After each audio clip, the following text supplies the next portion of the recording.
আমরা কালকে আপনাদের ই পরিচয়ের কথা বলেছিলাম।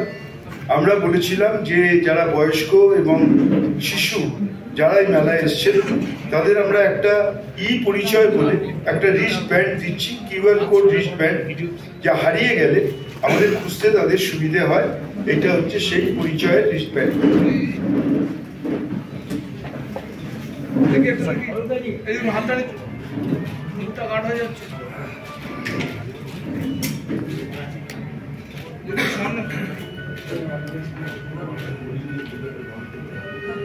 আমরা এই অনুসন্ধানের কথা আপনাদের বলেছিলাম যে বিশেষ ডিজিটাল পদ্ধতিতে কিউআর কোডের মাধ্যমে মেলা সংক্রান্ত যে কোনো তথ্য তীর্থযাত্রীদের হাতের মুঠোয় থাকছে।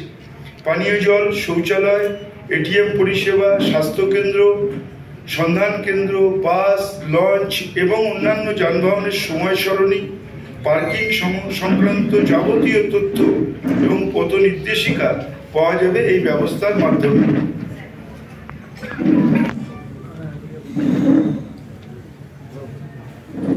এই যে কোড রয়েছে এখান থেকে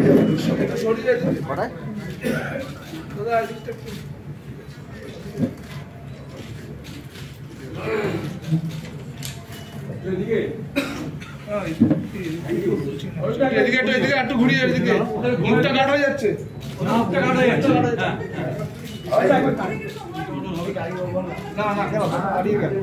ঠিক আছে, নিয়ে নিও তোমরা।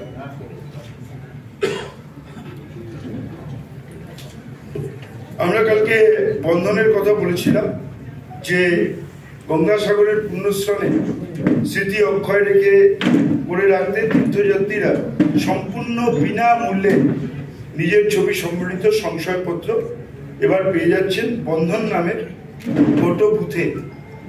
সাগরের সর্বমোট বন্ধন ফটো বুথের সংখ্যা 13টি।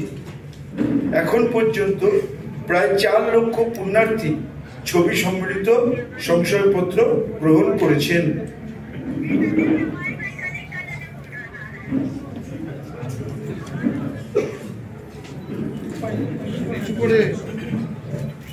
মুখটা গাঢ় হয়ে যাচ্ছে।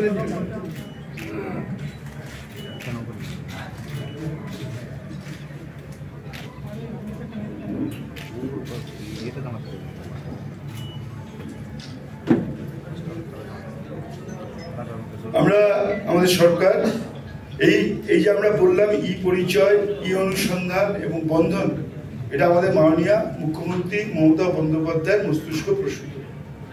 তিনি এইভাবে যাতে কোনো তীর্থযাত্রী কোনো অসুবিধে না হয় তার সুবন্দোবস্ত তিনি নিজেই করেছেন।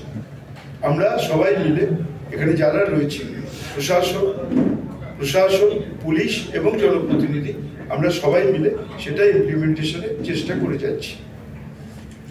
তীর্থযাত্রীদের বাস, লঞ্চ, ভেসেল ইত্যাদির সঠিক অবস্থান সম্পর্কিত নির্ভুল তথ্যের জন্য জেলা প্রশাসনের পক্ষ থেকে গঙ্গাসাগর মেলা 2025-এ ইসরোর তৈরি NAVIC নেভিক নামে একটি বিশেষ প্রযুক্তির সাহায্য নেওয়া হচ্ছে।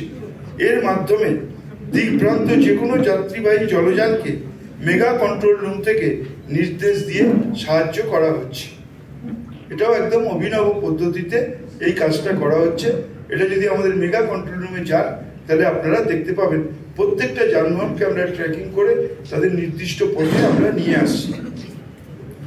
প্রতিটি যানবাহনকে GPS ট্র্যাকিং এর সাহায্যে নিয়ন্ত্রণ করা হচ্ছে এবং মেগা কন্ট্রোল রুম থেকে pilgrims transport management system PTMS অর্থাৎ তীর্থযাত্রী পরিবহন পরিচালন ব্যবস্থার মাধ্যমে দিবারাত্রি পর্যবেক্ষণের আওতায় নিয়ে আসা হয়েছে।